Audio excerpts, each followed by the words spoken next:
Hello दोस्तों, कैसे हो आप सब। Welcome back to my channel P.R education.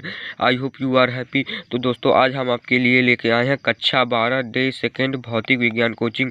तो दोस्तों, अगर आप मेरे चैनल में नए हैं तो प्लीज़ मेरे चैनल को सब्सक्राइब कीजिए और इस वीडियो को लाइक कीजिए। तो जैसा कि कल हमने भौतिक कक्षा 12 डे फर्स्ट भौतिक विज्ञान कोचिंग डाला था, जिसमें हमने ये सब बताया था कि स्थिर वैद्युत की क्या होता है, वैद्युत आवेश तथा वैद्युत क्षेत्र क्या होता है, वैद्युत आवेश बताया था।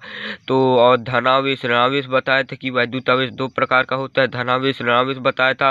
ये भी बताया था कि एक इलेक्ट्रॉन पर कितना आवेश होता है। ये भी बताया था कि इसका फॉर्मूला क्या होता है, Q बराबर NE, जहाँ Q है आवेश, N है नंबर ऑफ इलेक्ट्रॉन, E है एक इलेक्ट्रॉन पर आवेश।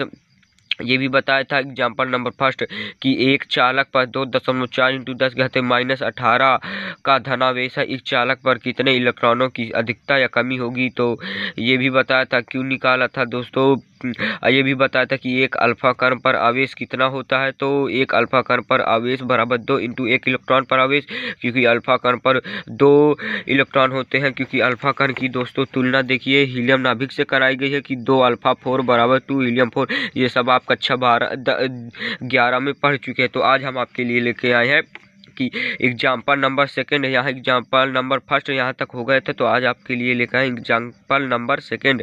एक चालक पदार्थ में 500 इलेक्ट्रॉनों की अधिकता होने पर कैसा और कितना आवेश होगा। तो 500 इलेक्ट्रॉनों की अधिकता हो रही है दोस्तों।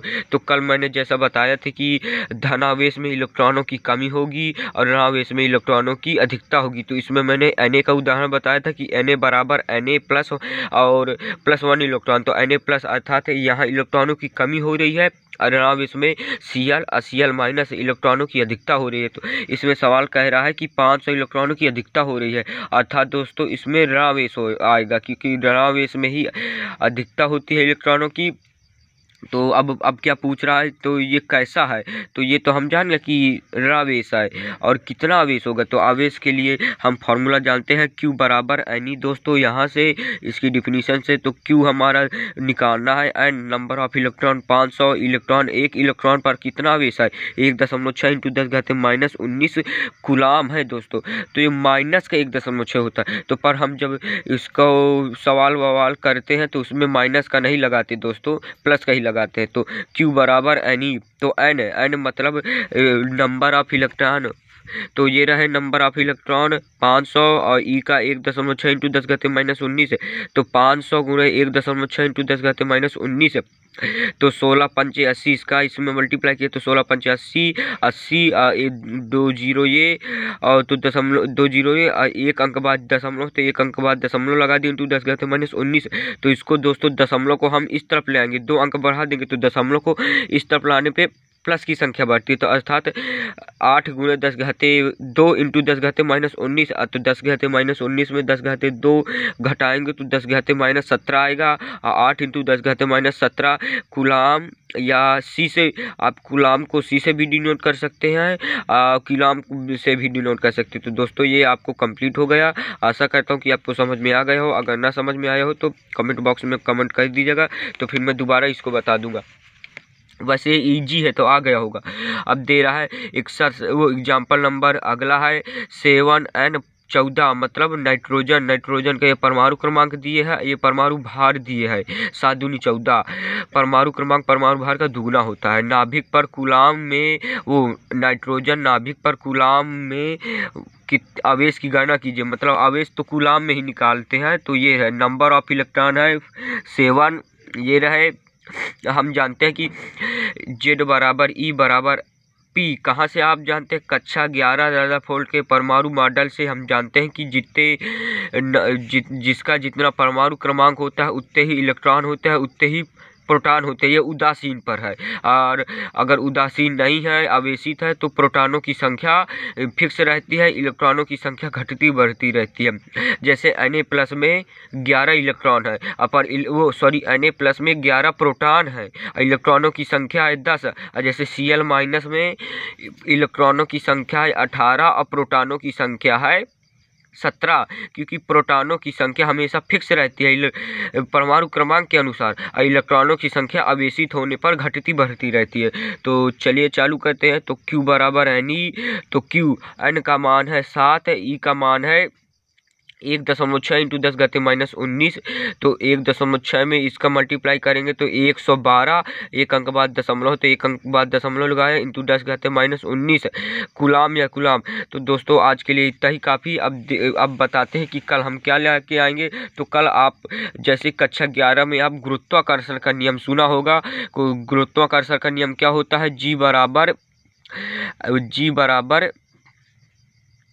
m0 अपान r स्क्वायर होता है। तो ये नहीं होता, F बराबर होता है कैपिटल G m0 अपान r स्क्वायर। ये गुरुत्वाकर्षण का नियम है। तो यहाँ कक्षा 12 में है कूलाम का नियम। कूलाम के नियम के अनुसार, तो दोस्तों यहाँ कूलाम के नियम के अनुसार ये बल तो बल ही रहेगा, और यहाँ आपका जो इसका जो वो होगा मतलब नियतांक होगा तो दूसरा होगा, और Q1 इंटू Q2 अपान r स्क्वायर। तो कूलाम ने क्या बताया था? जैसे आप अपने दैनिक जीवन में ले लीजिए कि कोई जैसे ज़्यादा लंबी रस्सी है, आपने यहाँ बल लगाया, यहाँ बल लगाए, तो इसमें कम बल लगाएंगे और बीच से टूट जाएगी, और बल को और नज़दीक लाएंगे, यहाँ बल लगाएंगे, यहाँ बल लगाएंगे, तो पहले की अपेक्षा हमें ज़्यादा बल लगाना पड़ेगा तब ये टूटेगी। अब दोस्तों अब बल को यहाँ ना लगा के आप एकदम नज़दीक ले आइए बलों को, तो मतलब तो यहाँ आपको अधिक बल लगाना पड़ेगा। तो हमें क्या मालूम हुआ कि दूरी घटाने पर हमें बल बढ़ाना पड़ता है, अर्थात अब F is directly proportional to 1 upon r square. दोस्तों यहाँ r स्क्वायर होगा। क्यों? हाँ, हमने बताया तो कि जैसे यहाँ बल है, यहाँ जैसे कोई रेखा है, वो मतलब कोई डंडी है, आपने यहाँ पकड़ा, इसको तुरंत तोड़ दिया, पर आप दोनों बल को और दोनों हाथ को और नज़दीक लाए, फिर यहाँ पकड़ा, फिर तोड़ा, तो कम बल ज़्यादा बल लगा, पहले की अपेक्षा यहाँ ज़्यादा बल लगा। और दूरी घटाएं तो यहाँ लाए, तो यहाँ तो आपको और अधिक बल लगाना पड़ेगा तब टूटेगी। तो इससे क्या मालूम हुआ कि दूरी घटाने पर बल बढ़ाना पड़ता है। तो इसलिए F is directly proportional to 1 upon r square. तो कल ये आपको बताएंगे। अब दूसरा क्या होता है? F is directly proportional to Q1 into Q2। क्यों? जैसे आवेश है, ये आवेश जैसे हमें ज़्यादा आवेश है, जैसे ये चुंबक है, ये नॉर्थ है, ये साउथ है, जितना ज़्यादा आवेश होगा उससे हमें उतना ही बल लगाना पड़ेगा इन दूसरों को अलग करने के लिए, और जितना कम आवेश होगा तो उन्हें उतना ही कम बल लगाना पड़ेगा इन आवेशों को नज़दीक लाने के लिए। या जैसे ये आवेश है, आवेश को हमें दूर ले जाना है, तो जितना ज़्यादा आवेश होगा तो उतना ज़्यादा बल लगाएंगे, और जितना कम आवेश होगा दोस्तों तो उतना कम बल लगाएंगे। तो यही है दोस्तों कूलाम का नियम कि F इज डायरेक्टली तो इससे क्या समझ में आया कि F is directly proportional to Q1 Q2 बटे r स्क्वायर। तो ये दोस्तों कूलाम का नियम है। अब हम कल बताएंगे इसको कि ये प्रोपोर्शनल हटाएंगे तो यहाँ नियतांक क्या आएगा।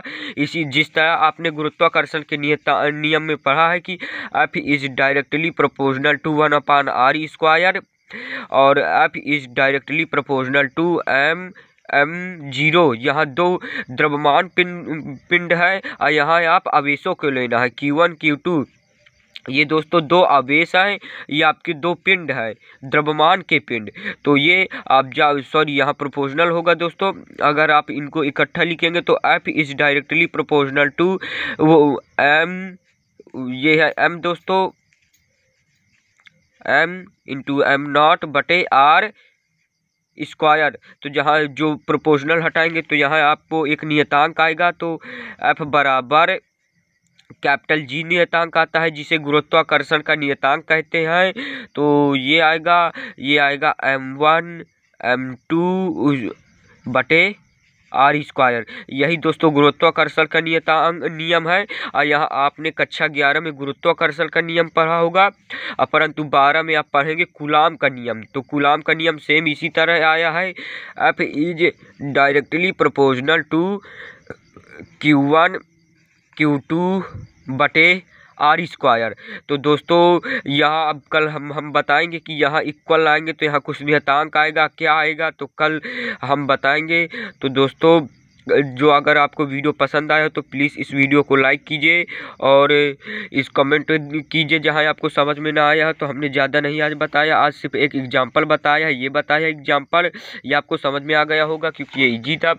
अब ये बताया है, अब ये हम बता रहे थे कि हम अब कल क्या बताएंगे। तो कल दोस्तों यही बताएंगे जिस तरह आपने कक्षा 11 में गुरुत्वाकर्षण का नियम पढ़ा होगा, तो इसी तरह आप कक्षा 12 में कूलाम का नियम पढ़ेंगे। तो ये अब आपको कल बताएंगे। तो दोस्तों अगर आपको वीडियो पसंद आया हो तो प्लीज़ वीडियो को लाइक कीजिए और चैनल को सब्सक्राइब कीजिए। अगर दोस्तों आप मेरे चैनल में नए हैं तो प्लीज़ मेरे चैनल को सब्सक्राइब कीजिए। अब दोस्तों मिलते हैं नए वीडियो में, जब तक के लिए जय हिंद जय भारत।